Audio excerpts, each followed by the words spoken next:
Your plot twist probably sucks. It's either too obvious, too obscure, or, let's be real, completely unnecessary. But fret not, we're going to fix that today. Even if you're not working on a plot twist right now, sooner or later you'll face the challenge, and when you do, you'll want to get it right. Writers feel pressured to add plot twists because huge production companies like Disney, Marvel, and Netflix rely on them as cliffhangers to set up the next piece of content. You might be asking yourself, well, why even bother trying to have a good twist when the best twist of all time has already been achieved? Not only is there a man in his cabinet, but the man is a midget. It's a good point, and well made. Midget, midget, midget. If every episode has a cliffhanger and every film has a rug pull, then there are no cliffhangers or rug pulls. There's just routine. And routine is predictable. Predictable is the enemy of storytelling. On the flip side, it feels like producers and audiences won't even care unless there is some lost size, left of field headfuckery for people to tweet about.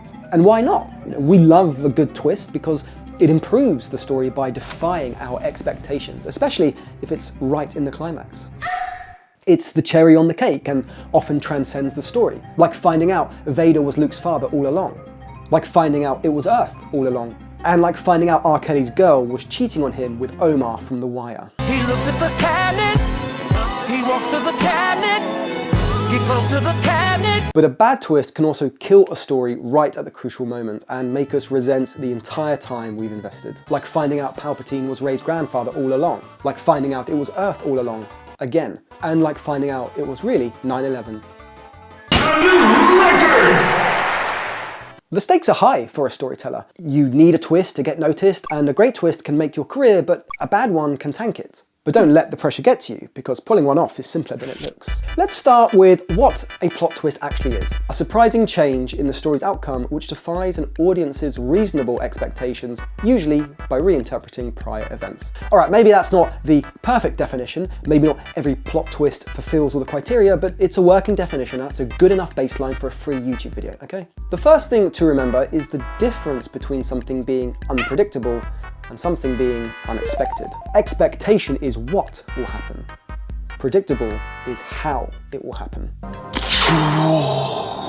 We know Walter White defeats his enemies in Breaking Bad, that's expected. However, we can't figure out that he'll poison a child to achieve his goal, that's unpredictable. And by the way, there's nothing wrong with people figuring out the direction of your story, so don't feel pressured to have every plot point completely overhaul your narrative. We're not reinventing the wheel. We want to see the boy and girl fall in love. We want Batman to catch the Joker. We want the underdog to win the championship.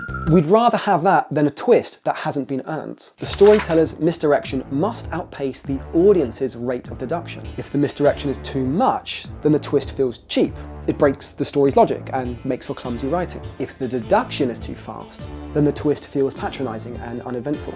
So how do we reach that sweet spot? I hear you say. One way to do that is for the audience to almost be able to solve the puzzle ahead of time. By deliberately withholding key information, you may be able to guide your audience's thoughts beat by beat. Twists usually have hints which can be planted by going back over your story. Typically, the audience starts off with more knowledge than the character, who comes to realize what we know by encountering bizarre behavior and acts of concealment or sabotage. By the time the protagonist's understanding matches our own, usually when the truth is presented to them, we should at most be one step behind the main character's speed of deduction. If we don't experience the revelation at the same time as the character, it ain't a twist.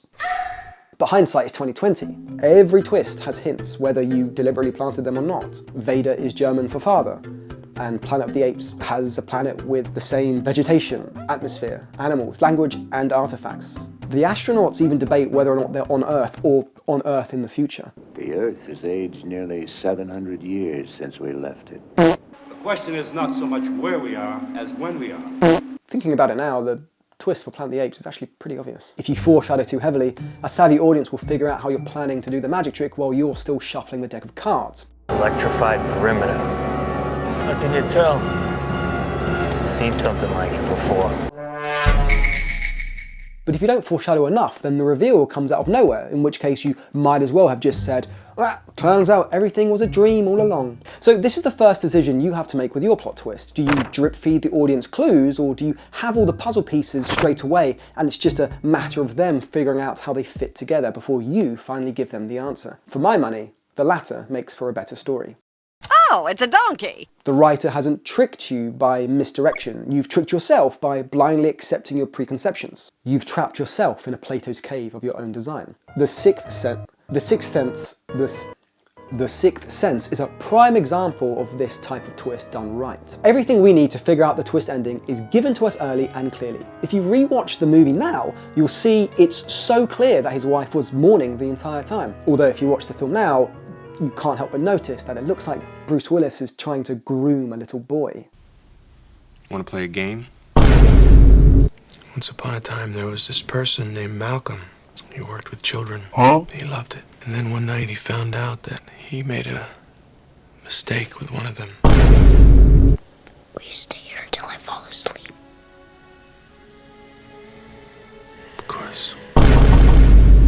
So how do you nail a good M. Night Shyamalan style twist ending instead of a ham-fisted one? You don't come up with a twist, you find one. Coming up with a twist means using the logical side of your brain to invent a twist. You intellectualize a solution to your story's problem. You decide what the twist is, decide which breadcrumbs to sprinkle in, and you feel proud of yourself for being smarter than the audience by creating an uneven playing field. The risk is an audience will outsmart you because, given enough time, the storyteller will encounter an audience who is collectively smarter than him. In my experience, all the time, every time. However, the reward is that satisfaction of misdirection when an audience knew they were being misdirected. Like a close-up magician, we know they're throwing out things to distract us, and part of the fun is figuring out which misdirection is real. If that's the type of experience you want the audience to have with your twist, then by all means, come up with one. But understand there's a ceiling to how enjoyable that twist can be. Finding a twist comes from you, the storyteller, genuinely undergoing a revelation when writing. The writer has to honestly realise they have been seeing things wrong. You write yourself into a corner and must rely on your adaptive mechanism to reveal the twist to you. That's different to planning to write something where there'll be a twist.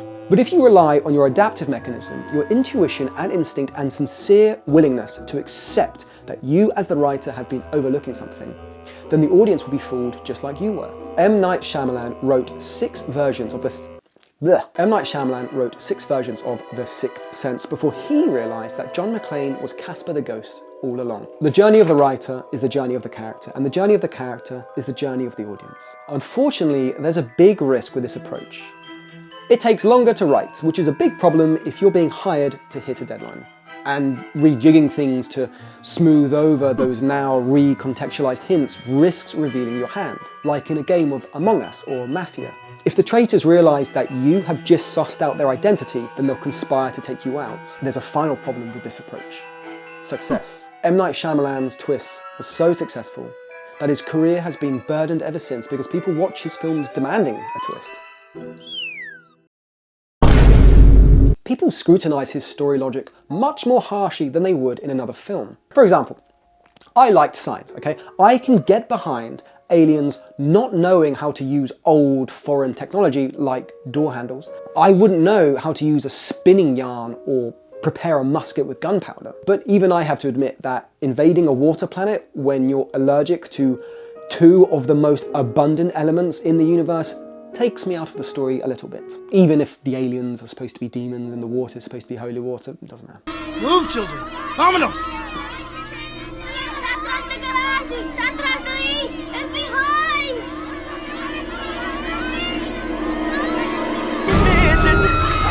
Thankfully for hacks, twists are so common now that audiences' standards have slipped so much, which means you don't even need to try that hard to have something passable.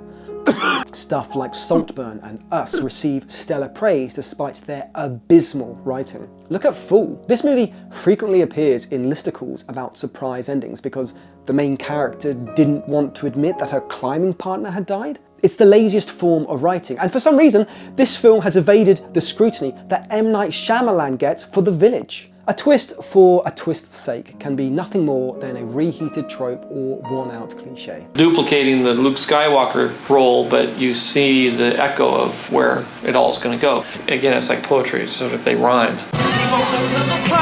They rhyme. They rhyme. They rhyme. My rule of thumb is if your pitch for a story ends with some sort of twist, then that's not the end of your story. That's your Act 1 plot point. Try moving that revelation to the start of the second act, or in the middle of it. More than likely, this will improve your story. It feels as if people are too scared to just tell a straight story. Look at how Disney is dependent on secret villains to keep the plot moving forward. Would these films be better if we knew who was the bad guy all along? Most likely. I mean, we knew Scar was the antagonist, which is why it was dramatic to see Mufasa beg for help. Would it have been more satisfying to discover Scar was a traitor in that moment? Or was it more satisfying to see Scar was planning a betrayal all along? So the final way to know how to fix your plot twist is to ask yourself whether your story needs a plot twist. If you need to ask yourself that question, then the answer is no. Fargo didn't finish by upending everything that had come before it. Same thing with Toy Story. Was it boring when Woody and Buzz got back to Andy and had a happy ending? Of course not. Star Wars became a phenomenon because the first film didn't rely on some earth-shattering revelation. We knew deep down that the good guys would win, and the fun was seeing Luke figure out how to take down the Empire when all seemed lost. If seeing things go the way you expected was always boring, then it would have been more exciting to see Michael Jordan miss a shot than sink a basket. But it wasn't. So it ain't. Ultimately, twists are best when they are scarce. Maybe the key to your plot twist is withholding information to have that cat and mouse relationship with the audience, or maybe your story will only be turned on its head when you, as the writer, bash yours long enough against a wall. But maybe, just maybe, the real twist was that there was no twist all along. Now the midget begins to wake up. I'm rhyming all the way through this thing, and it's just amazing to me because I don't even know how that came about, but it just took on a life of its own, you know, the whole rhyming thing. Check it out, just listen.